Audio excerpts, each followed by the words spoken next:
আসসালামু আলাইকুম দর্শক, আমন্ত্রণ জানাচ্ছি চ্যানেল আই সংবাদে। পুরো সংবাদ জুড়ে আপনাদের সাথে আছি আমি মৃত্তিকা মোস্তফা।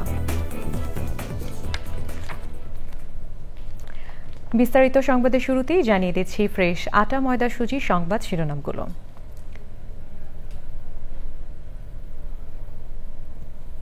দর্শক, আমরা শিরোনামের জন্য কিছুক্ষণ অপেক্ষা করছি।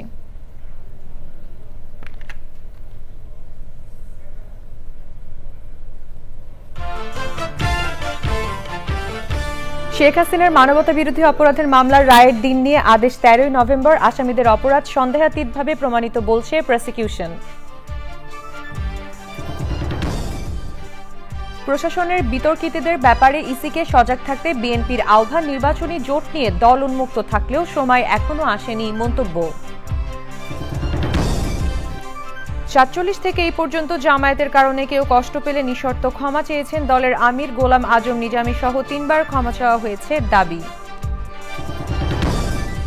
দ্রুত জাতীয়করণ দাবিতে ১১তম দিনের মতো ইবতেদায়ী মাদ্রাসা শিক্ষকদের অবস্থান না হলে কঠোর কর্মসূচির হুঁশিয়ারি।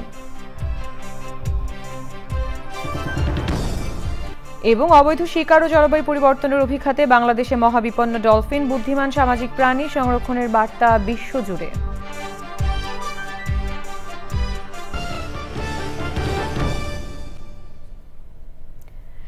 দর্শক, সংবাদ শিরোনামগুলো জানাচ্ছিলাম। এখনকার সংবাদ আয়োজন একই সঙ্গে চ্যানেল আইয়ের ইউটিউব চ্যানেল এবং চ্যানেল আইয়ের ওটিটি প্ল্যাটফর্ম আই স্ক্রিনে লাইভ স্ট্রিম হচ্ছে। যাচ্ছে বিস্তারিত সংবাদে। জুলাই অভ্যুত্থান চলাকালে সংঘটিত মানবতা বিরোধী অপরাধের মামলায় শেখ হাসিনা সহ ৩ আসামির বিরুদ্ধে কবে রায় ঘোষণা করা হবে তা 13 নভেম্বর জানাবেন ট্রাইব্যুনাল ১। শেখ হাসিনা সহ ২ আসামির অপরাধ সন্দেহাতীতভাবে প্রমাণ হয়েছে এমন দাবি করে তাদের সর্বোচ্চ সাজা চেয়েছেন অ্যাটর্নি জেনারেল। আর প্রসিকিউশন অভিযোগ প্রমাণে ব্যর্থ হয়েছে এমন যুক্তি দিয়ে আসামিদের খালাসের আশা স্টেট ডিফেন্স আইনজীবীর। মাজহারুল হক মান্নার রিপোর্ট। জুলাই গণ অভ্যুত্থানে সংঘটিত মানবতাবিরোধী অপরাধের মামলায় শেখ হাসিনা সহ ২ জনের বিরুদ্ধে শেষ দিনে যুক্তি তুলে ধরেন রাষ্ট্রের প্রধান কর্মকর্তা। তিনি বলেন যে খুনের ঘটনা ঘটেছে, মানবতাবিরোধী অপরাধে সংঘটিত হয়েছে, সেই বিচারের মুখোমুখি হবার ভয়ে পালিয়ে গেছেন শেখ হাসিনা। তার অপরাধের বিচার না হলে এই অপরাধ আবারও হবে বলে আদালতকে জানান তিনি। সার্কামস্ট্যান্সিয়াল এভিডেন্স ডেমনস্ট্রেটস যে এই অপরাধের সাথে তাদের সম্পৃক্ততা আছে, এটা আমরা আদালতকে বলেছি। আমি বলেছি এই অপরাধের যদি বিচার না হয়, এই আসামিরা যদি খালাস পায়, তাহলে এই ধরনের অপরাধ আগামী প্রজন্মের সামনে আরও আসবে। ৫ বছরের শিশু এভাবে গুলিবিদ্ধ হয়ে মারা যাবে, ১০ বছরের আনাস গুলিবিদ্ধ হয়ে মারা যাবে। পাল্টা যুক্তি উপস্থাপন করেন স্টেট ডিফেন্স আইনজীবী। জেনোসাইড এবং মানবতা বিরোধী অপরাধ, কিন্তু এইখানে আমার বেলায় এই আসামিদের বেলায় এরকম কোনো সম্প্রদায়কে বা কোনো জাতিকে বা কোনো গোষ্ঠীকে সে নিশ্চিহ্ন করার কোনো প্রচেষ্টা তার ভিতরে ছিল না এবং সে সেটা করেও নাই। উভয় পক্ষের বক্তব্য উপস্থাপন শেষে রায় ঘোষণার বিষয়ে আদেশ দেন আদালত। যে এভিডেন্স এখানে আমরা উপস্থাপন করেছি এটা হিমালয়ের মতো দৃঢ়, ক্রিস্টালের মতো স্বচ্ছ। এই এভিডেন্স নিয়ে যেমন লার্নেড অ্যাটর্নি জেনারেল বলেছেন যে দুনিয়ার যে কোনো আদালতে যদি আপনি এই এভিডেন্সগুলো তুলে ধরেন, তাহলে এই অপরাধীদের অপরাধ সুস্পষ্টভাবে প্রমাণিত হবে। শেখ হাসিনা সহ ৩ আসামির বিরুদ্ধে সুনির্দিষ্ট ৫টি অভিযোগ আনে প্রসিকিউশন। এই মামলায় সাক্ষ্য দেন ৫৪ সাক্ষী। মাজহারুল হক মান্না, চ্যানেল আই, ঢাকা। জল প্রতিবেশ ব্যবস্থায় গুরুত্বপূর্ণ ভূমিকা রাখা বুদ্ধিমান সামাজিক প্রাণী খ্যাত ডলফিনের পৃথিবীব্যাপী রয়েছে প্রায় ৪৩টি প্রজাতি। কিন্তু অবৈধ শিকার, খাদ্য ও নিরাপদ আবাসস্থলের অভাব এবং জলবায়ুর পরিবর্তনের অভিঘাতে ডলফিন বাংলাদেশে মহাবিপন্ন। আন্তর্জাতিক মিঠা পানির ডলফিন দিবসে তাই বাংলাদেশ সহ বিশ্বজুড়ে ডলফিন সংরক্ষণের বার্তা। আফরোজা হাসির রিপোর্ট। গাঙ্গেয় শুষ্ক, ইরাবতী, গোলাপি ও চিত্রাসহ প্রায় ৮ প্রজাতির ডলফিন দেখা যায় দেশের জলসীমায়। এর মধ্যে মিঠা পানির ডলফিন হিসেবে পরিচিত গাঙ্গেয় শুষ্ক ও ইরাবতী। একসময় দেশের নদ নদীতে হরহামেশা দেখা মিললেও বর্তমানে পদ্মা, মেঘনা, যমুনা সহ কিছু নদ নদীতে অল্প সংখ্যায় দেখা যায় খাদ্য শৃঙ্খল রক্ষাকারী মিঠা পানির ডলফিন। অনিয়ন্ত্রিত জলযান, পানি দূষণ ও নাব্যতা হ্রাসসহ নানা কারণে বাধাগ্রস্ত হচ্ছে ডলফিনের জীবন প্রবাহ। এমন বাস্তবতায় ডলফিন সংরক্ষণে বঙ্গোপসাগরের swatch of no ground, Dhangmari, ভদ্রা বন্যপ্রাণী অভয়ারণ্য সহ 10টি স্থানকে ঘোষণা করা হয়েছে সংরক্ষিত এলাকা হিসেবে। সুন্দরবনের স্থানীয়দের নিয়ে গঠন করা হয়েছে 7টি ডলফিন সংরক্ষণ দল। 5 বছর পর্যন্ত কারাদণ্ডের বিধান রেখে প্রণয়ন করা হয়েছে বিধি, নীতিমালা ও আইন। তবে ডলফিন রক্ষায় সচেতনতা তৈরি ও কাঙ্ক্ষিত লক্ষ্য অর্জনে সংরক্ষণ এবং গবেষণাসহ সমন্বিত উদ্যোগের তাগিদ বিশেষজ্ঞদের। আফরোজা হাসি, চ্যানেল আই। আন্তর্জাতিক মিঠা পানির ডলফিন দিবস 2025 উপলক্ষে বিশেষ আয়োজন দেখবেন আজ রাত 10:15 প্রকৃতি ও জীবন অনুষ্ঠানে। নতুন প্রজন্মকে কৃষি ও সবুজ প্রকৃতির প্রয়োজনীয়তা সম্পর্কে সচেতন করে গড়ে তুলতে অভিভাবকরা শিশু কিশোরদের যুক্ত করছেন ছাদ কৃষির সঙ্গে। ঢাকার সিদ্ধেশ্বরীতে 10ম শ্রেণীর ছাত্র সাবাব উল্লাহ লেখাপড়ার পাশাপাশি অবসর সময়টিতে মায়ের ছাদ কৃষি চর্চায় যুক্ত হয়ে নিজেকে সমৃদ্ধ করছেন। বিস্তারিত জানাচ্ছেন শাহিক সিরাজ। ঢাকার সিদ্ধেশ্বরীর 10তলা ভবনের 2600 বর্গফুট এই ছাদটিতে ফ্ল্যাট মালিকদের আলাদা আলাদা ছাদ কৃষির আয়োজন। আমাদের বিল্ডিং এ যতজন আছে আমরা সবাই মিলে ছাদ কৃষিটা করার চেষ্টা করি আর কি। এটা হচ্ছে আমাদের বিল্ডিং এর আকবর আঙ্কেলের ছাদ। এতটুকু এক একটা অংশ হচ্ছে এক একজন। ছাদটির এই কোণে গাছগাছালিতে পূর্ণ আয়োজনটিতে অবসর কাটে খুদে নগর কৃষক সাবাব উল্লাহর। কৃষির প্রতি বা এসব সবুজায়নের প্রতি আম্মুর ঝোঁক সবচেয়ে বেশি। কিন্তু তারপর আমি ছাত্র হিসেবে পড়াশোনার মাঝে মাঝে চেষ্টা করি যে আম্মুকে একটু সবুজায়নে সাহায্য করা। সাবাবের বাবা সাফায়েতুল্লাহ বলেন, শহরে থেকেও শিশুরা যদি কৃষির সঙ্গে যুক্ত হয় তবে তা থেকে তারা শিখবে দায়িত্ববোধ ও পরিবেশের প্রতি ভালোবাসা। ছাদ কৃষি সম্প্রসারণে সরকারের সময়োপযোগী উদ্যোগের দাবি জানান তিনি। ঢাকা শহরে প্রত্যেকটা বিল্ডিং এর ছাদে মিনিমাম 60 থেকে 70% ছাদ যেন গ্রিন হয়, খুবই সবুজায়ন হয়। এবং এটির বিরোধিতা যারা করবে তাদের বিরুদ্ধে একটা আইনের ব্যবস্থা করার আপনার মাধ্যমে প্রস্তাব দিচ্ছি। রবি মৌসুম শুরু হয়েছে, সাবাবও শিখছে কিভাবে রবি ফসলের জন্য মাটি তৈরি এবং বীজ বপন করতে হয়। এটা হচ্ছে শিমের বীজ। আমরা এখন বীজটা রোপণ করি। অঙ্কুরটা বের হবে কতদিনে? 10 থেকে 12 দিনের মধ্যে। ফুল আসবে কতদিনে? 45 থেকে 50 দিন বা 2 মাসের মধ্যেই চলে আসে। শহরের শিশু কিশোররা যদি এভাবে কৃষির গল্প শুনতে থাকে এবং কৃষির সাথে সম্পৃক্ত হয় তাহলে এটির সম্প্রসারণ ঘটবে এই প্রজন্মের মাঝে, কোনো সন্দেহ নেই। এবং এদের হাত দিয়েই আগামীর যে যান্ত্রিক কৃষি এবং আধুনিক কৃষি কিংবা ডিজিটাল এগ্রিকালচার সেটা প্রসার হবে। ঢাকার সিদ্ধেশ্বরী সাবাবের কৃষি থেকে শাহিক সিরাজ, চ্যানেল আই। দর্শককে নিয়ে বিস্তারিত প্রতিবেদন দেখবেন আজ বেলা 3:05 হৃদয় মাটি ও মানুষের ডাক অনুষ্ঠানে। এবারে চলে যাচ্ছি বিরতিতে এবং বিরতির পর থাকছে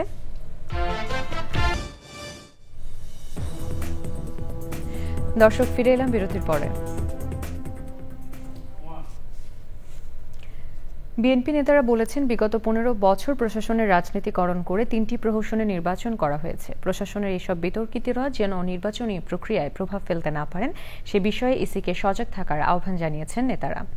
সকালে রাজধানীর আগারগাঁও নির্বাচন ভবনে বিএনপির স্থায়ী কমিটির সদস্য মঈন খানের নেতৃত্বে 3 সদস্যের প্রতিনিধি দল সিইসির সাথে বৈঠক করে। পরে দলের এই নেতা বলেন ভোটাররা যেন নির্ভয়ে ভোট দিতে পারে সেই ব্যবস্থা নিতে হবে। মঈন খান জানান নির্বাচন কমিশন একটি স্বচ্ছ নির্বাচন করতে চায়। নির্বাচনে জোটবদ্ধ হওয়ার ব্যাপারে বিএনপি উন্মুক্ত আছে জানিয়ে তিনি বলেন সেটির সময় এখনো আসেনি।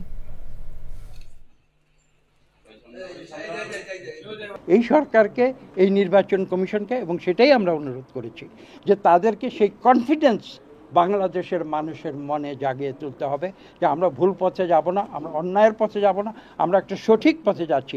আমরা ছাত্র জনতার বিপ্লবের ফলশ্রুতিতে বাংলাদেশে একটি গুণগত পরিবর্তন আনতে চাই। তোমরা সবাই অতীতের সব অপকর্ম ভুলে গিয়ে তোমরা সঠিক পথে আসো।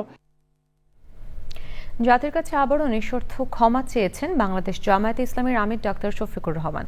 তিনি বলেছেন 1947 সাল থেকে আজকের দিন পর্যন্ত জামায়াতে ইসলামীর দ্বারা যারা কষ্ট পেয়েছেন তাদের কাছে বিনা শর্তে ক্ষমা চান।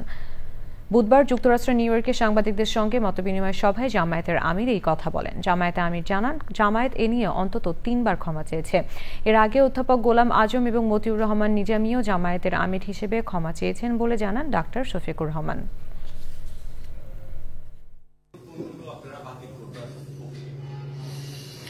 হ্যাঁ, ওনার রিলিভেন্ট প্রশ্ন আপনি বলেছেন অন্যান্য আদার রিলিজিয়াস তাদের রাইট কিভাবে প্রোটেক্ট হবে। জনপ্রত্যাশা ছিল যে পাকিস্তানের শাসকরা চলে যায়, বাংলাদেশ স্বাধীন হয়ে যায়। জামাত এটাকে সম্মান করলো না কেন? বাট এই আনসারের উপযুক্ত ব্যক্তিটা আমি না, কারণ আমাদের যে সমস্ত নেতৃবৃন্দ তখন যারা ছিলেন, কোন প্রেক্ষাপটে তারা কোন ডিসিশন নিতে বাধ্য হয়েছেন সেটা তারাই ভালো বলতে পারে। এই কিছুদিন আগে তখন আমি বলেছি শুধু 47 সাল থেকে শুরু, জামাত ইসলামের দ্বারা কেউ যদি কোনো কষ্ট পান, কারো ধরে কোনো ক্ষতি হয়ে থাকে, আমি সব ব্যক্তি এবং সংগঠনের পক্ষে নিঃশর্তে আমি আপনাদের কাছে ক্ষমা চাই, আপনারা আমাদেরকে ক্ষমা করে দেবেন। আজকের দিন জাতীয়করণের ঘোষণার দ্রুত বাস্তবায়নের দাবিতে 11তম দিনের মতো জাতীয় প্রেস ক্লাবের সামনে অবস্থান কর্মসূচি পালন করছেন ইবেদদায়ী মাদ্রাসার শিক্ষকরা। ঘোষণার বাস্তবায়ন না হলে কঠোর কর্মসূচি নেওয়ার কথা জানিয়েছেন তারা। মিথিলা নাজদিনের রিপোর্ট। বাংলাদেশ মাদ্রাসা শিক্ষা বোর্ড কর্তৃক স্বীকৃতিপ্রাপ্ত অনুদানভুক্ত ও অনুদানবিহীন সকল ইবতেদায়ী মাদ্রাসা জাতীয়করণের ঘোষণার দ্রুত বাস্তবায়ন চান মাদ্রাসা শিক্ষকরা। দাবি আদায়ে স্বতন্ত্র ইবতেদায়ী মাদ্রাসা শিক্ষক ঐক্য জোটের ব্যানারে জাতীয় প্রেস ক্লাবের সামনে অবস্থান কর্মসূচি। আজ আমরা বাধ্য হয়েছি এই আন্দোলন সংগ্রামে আসার। আমরা শিক্ষক জাতি, আমরা আন্দোলন সংগ্রাম করতে পছন্দ করি না। যে 5 দফা দাবি সহ তারা জাতীয়করণ ঘোষণা দিয়েছে, সেই দাবিগুলো যাতে বাস্তবায়ন হয় সেই জন্য আমরা এখানে আসছি। 28শে জানুয়ারি 2025 সরকার পর্যায়ক্রমে যে জাতীয়করণ ঘোষণা দিছে ওইটা বাস্তবায়ন সহ অনুদানবিহীনদের জন্য অনুদান এমপিওর আবেদন প্রজ্ঞাপন জারি করা। ওই 1090টা বাদে যে মাদ্রাসাগুলো আছে অনুদানবিহীন, সেগুলোকে গণবিজ্ঞপ্তি প্রকাশ করে আমাদের এমপিওকরণের আওতায় নিয়ে যাওয়া। প্রাথমিক বিদ্যালয়ের ন্যায় জাতীয়করণ করার উদ্দেশ্যে আমাদের আজকের এই অবস্থান কর্মসূচি। প্রাথমিক বিদ্যালয়ের অধিদপ্তরের মতো স্বতন্ত্র ইবতেদায়ী মাদ্রাসার জন্য আলাদা অধিদপ্তর প্রতিষ্ঠার দাবিও তাদের। Mithila Naznin, channel I, Dhaka. গত এক বছরে চীনের 20টির বেশি প্রতিষ্ঠান বাংলাদেশের সঙ্গে বিনিয়োগ চুক্তি করেছে, যার পরিমাণ $800 মিলিয়ন। বাংলাদেশ চীন গ্রিন টেক্সটাইল এক্সপো উদ্বোধন করতে গিয়ে চীনের রাষ্ট্রদূত ইয়াও ওয়ান বলেন, চীনের আধুনিক প্রযুক্তি, যন্ত্রপাতি, উপকরণ বাংলাদেশের পোশাক খাতের প্রতিযোগিতায় সক্ষমতা বাড়াবে। দুই দেশের বাণিজ্যের পরিমাণ $24 বিলিয়ন উন্নীত হয়েছে জানিয়ে রাষ্ট্রদূত বলেন, বাংলাদেশ থেকে আমসহ কৃষিপণ্য চীনে রপ্তানি হচ্ছে। অনুষ্ঠানে চীনের উৎপাদনকারী ও বিনিয়োগকারী প্রতিষ্ঠানের পাশাপাশি বাংলাদেশের ব্যবসায়ীরা অংশ নেন।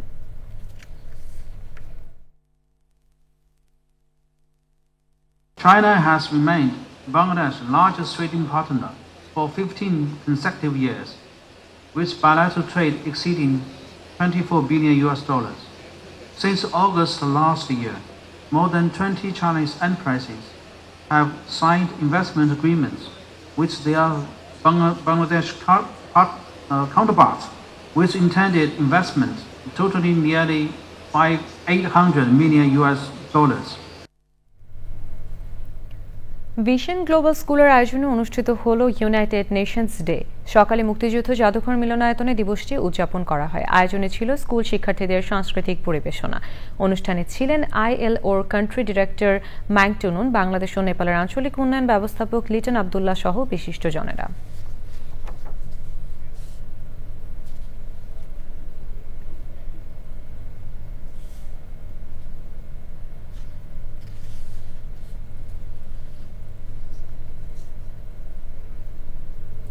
নির্মাণের 26 বছরেও ব্যবহার উপযোগী করা যায়নি ফেনীতে নির্মিত মাহবুবুল হক ফেয়ারা সুইমিং পুল। সংশ্লিষ্টরা বলছেন, জেলা ক্রীড়া সংস্থার উদাসীনতা, আর্থিক সংকট, জনবল না পাওয়া ও সংস্কারে প্রয়োজনীয় বরাদ্দ না পাওয়ায় পুলটি চালু করা যায়নি। ফেনী সংবাদদাতার পাঠানো তথ্য ও ভিডিও চিত্র নিয়ে আল মুকসিদের রিপোর্ট। সাঁতার শেখানো, সাঁতারু সৃষ্টি ও সাঁতার প্রতিযোগিতার ভেন্যুর জন্য 2000 সালে ফেনী শহরের দাউদপুল এলাকায় নির্মাণ করা হয় মাহবুবুল হক ফেয়ারা সুইমিং পুল। 3 একর জায়গায় 3.5 কোটি টাকা ব্যয়ে জাতীয় ক্রীড়া পরিষদের উদ্যোগে এবং জেলা ক্রীড়া সংস্থার তত্ত্বাবধানে সুইমিং পুলটি নির্মাণ করা হলেও নির্মাণ ত্রুটির অজুহাতে 26 বছরেও তা চালু হয়নি। এভাবে পরিত্যক্ত থাকার কারণে এখানে রাত হলে অনেক মাদক শিবির আড্ডা হয়ে যায় ইভেন কি এখানে যে অনেক মোটর ছিল, এই যে সুইমিং পুলের যে একটা বড় মোটর ছিল ওইটাও কিছুদিন আগে চুরি হয়েছে। এটা চালু হলে তো ভালো হতো আর কি।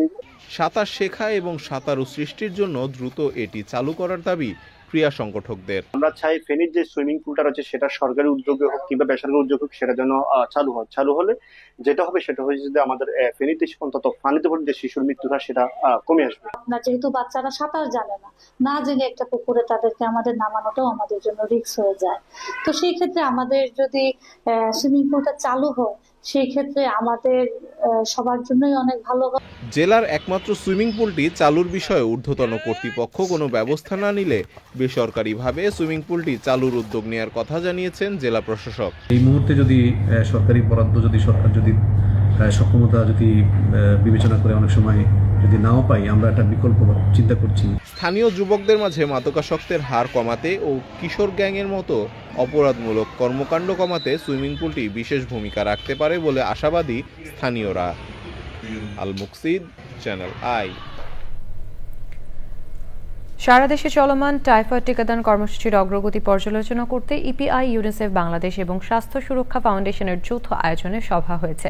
এতে সরকারের সংশ্লিষ্ট বিভাগের কর্মকর্তারা টিকাদানের সার্বিক অবস্থা তুলে ধরে জানান, মাসব্যাপী টিকাদান কর্মসূচির টার্গেট 5 কোটি মানুষকে টিকার আওতায় আনা। আগামী 30 অক্টোবর পর্যন্ত স্কুল পর্যায়ে এবং 1 থেকে 13 নভেম্বর পর্যন্ত কমিউনিটি লেভেলে এই টিকাদান কর্মসূচি চলমান থাকবে।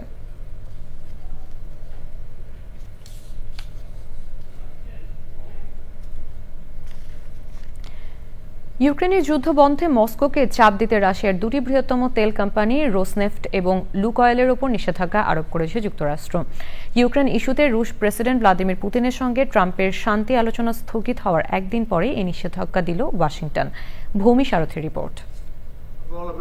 ইউক্রেনে তাৎক্ষণিক যুদ্ধবন্ধে রাশিয়া রাজি না হওয়ায় হাঙ্গেরির বুদাপেস্টে রুশ প্রেসিডেন্ট ভ্লাদিমির পুতিন ও মার্কিন প্রেসিডেন্ট ডোনাল্ড ট্রাম্পের মধ্যে অনুষ্ঠিতব্য বৈঠক বুধবার স্থগিত করেন ডোনাল্ড ট্রাম্প। এর ধারাবাহিকতায় রাশিয়ার দুটি তেল কোম্পানির ওপর নিষেধাজ্ঞা দিল ওয়াশিংটন। মার্কিন অর্থমন্ত্রী স্কট বেসেন্ট বলেছেন, রাশিয়ার জ্বালানি খাত লক্ষ্য করে এই পদক্ষেপ নেওয়া হয়েছে। উদ্দেশ্য যুদ্ধ চালিয়ে যাওয়ার জন্য ক্রেমলিনের রাজস্ব সংগ্রহের সক্ষমতা হ্রাস করা। একই সঙ্গে ইউক্রেনে অবিলম্বে যুদ্ধবিরতির আহ্বান জানিয়েছেন স্কট বেসেন্ট। বলেছেন, এখনই হত্যাকাণ্ড বন্ধ এবং অবিলম্বে যুদ্ধবিরতি কার্যকর করতে হবে। তিনি আরও বলেন, মার্কিন প্রেসিডেন্ট ডোনাল্ড ট্রাম্পের আরেকটি যুদ্ধ শেষ করার প্রচেষ্টাকে সমর্থন করতে প্রয়োজনে অর্থ মন্ত্রণালয় আরও পদক্ষেপ নিতে প্রস্তুত। রাশিয়ার পারমাণবিক অস্ত্রের মহড়া শুরুর কয়েক ঘণ্টা পরই এই নিষেধাজ্ঞা দেওয়া হলো। শক্তি প্রদর্শনের অংশ হিসেবে ক্রেমলিন বুধবার একটি ভিডিও প্রকাশ করে। তাতে দেখা যায় রাশিয়ার সেনাপ্রধান জেনারেল ভ্যালেরি গেরাসিম প্রেসিডেন্ট পুতিনকে মহড়ার খবরাখবর দিচ্ছেন। রাশিয়া বলছে তাদের নতুন ক্ষেপণাস্ত্র যুক্তরাষ্ট্রের আঘাত হানতে সক্ষম। বুধবার ন্যাটো মহাসচিব মার্ক রুটের সঙ্গে বৈঠকের পর ডোনাল্ড ট্রাম্প বলেন, যুদ্ধবন্ধে পুতিন আন্তরিক না হলেও নতুন নিষেধাজ্ঞায় শান্তি প্রক্রিয়ার অগ্রগতি আনতে পারে। ভৌমি সারথী, চ্যানেল আই। সৌদি আরবের চতুর্থ গ্র্যান্ড মুফতি হিসেবে ডক্টর শেখ সালেহ বিন ফাউজান বিন আবদুল্লাহ আল ফাউজানের নাম ঘোষণা করেছেন বাদশাহ সালমান বিন আব্দুল আজিজ। বুধবার এই সংক্রান্ত রাজকীয় ডিক্রি জারি করেন তিনি। শেখ সালেহ আল ফাউজানকে সিনিয়র স্কলার্স কাউন্সিলের চেয়ারম্যান এবং Islamic research and iftar general প্রেসিডেন্সির চেয়ারম্যান হিসেবেও নিযুক্ত করা হয়েছে, যার পদমর্যাদা মন্ত্রীর সমান। তিনি প্রয়াত গ্র্যান্ড মুফতি শেখ আব্দুল আজিজ বিন আবদুল্লাহ আল শেখের স্থলাভিষিক্ত হবেন। এবারে নিটল টাটা কৃষি সংবাদ।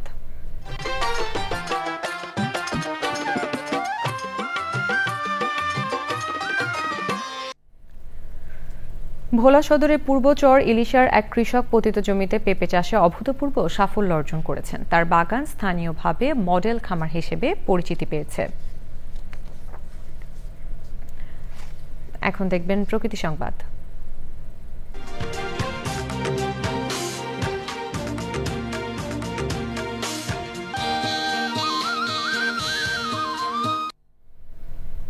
মূল ভূখণ্ডের সাথে নৌ যোগাযোগের অন্যতম মাধ্যম নলছিড়া লঞ্চঘাটের পল্টন ক্ষতিগ্রস্ত হওয়ায় চরম দুর্ভোগে নোয়াখালীর দ্বীপ উপজেলা হাতিয়ার 7 লাখ বাসিন্দা।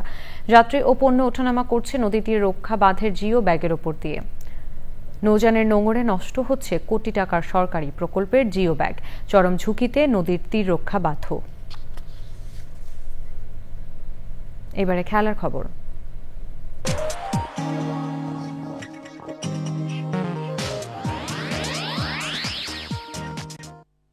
দর্শক, সবশেষে ফ্রেশ আটা ময়দা সুজি সংবাদ শিরোনামগুলো জানিয়ে দিচ্ছি আরো একবার। শেখ হাসিনার মানবতা বিরোধী অপরাধের মামলার রায়ের দিন নিয়ে আদেশ 13 নভেম্বর। আসামিদের অপরাধ সন্দেহাতীতভাবে প্রমাণিত বলছে প্রসিকিউশন। প্রশাসনের বিতর্কিতদের ব্যাপারে ইসিকে সজাগ থাকতে বিএনপির আহ্বান। নির্বাচনী জোট নিয়ে দল উন্মুক্ত থাকলেও সময় এখনো আসেনি মন্তব্য। 47 থেকে এই পর্যন্ত জামায়াতের কারণে কেউ কষ্ট পেলে নিঃশর্ত ক্ষমা চেয়েছেন দলের আমির। গোলাম আজম নিজামী সহ 3 বার ক্ষমা চাওয়া হয়েছে দাবি। দ্রুত জাতীয়করণ দাবিতে 11তম দিনের মতো ইবতেদায়ী মাদ্রাসা শিক্ষকদের অবস্থান না হলে কঠোর কর্মসূচির হুঁশিয়ারি। এবং অবৈধ শিকার ও জলবায়ু পরিবর্তনের অভিঘাতে বাংলাদেশে মহাবিপন্ন ডলফিন, বুদ্ধিমান সামাজিক প্রাণী সংরক্ষণের বার্তা বিশ্বজুড়ে।